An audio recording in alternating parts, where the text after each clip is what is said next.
Hariho umuntu uheruka kubaza uburyo ushobora gusendinga hano foto umuntu akayireba rimwe igahita ibura.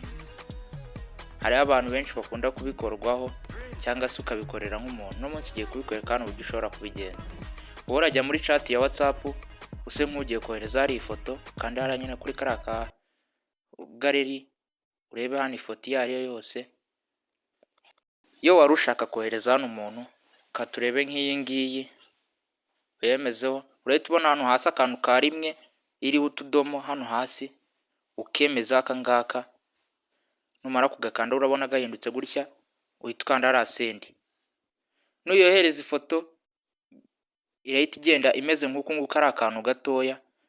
Nuyohereza uwo muntu arayiviewinga rimwe ryonyine ahita abura aho igiye, ntabwo ashobora kuyikorera screenshot. Iyo ayikoreye screenshot ari umukara. Nusanga kano kantu gakunda, make sure you subscribe, like and share.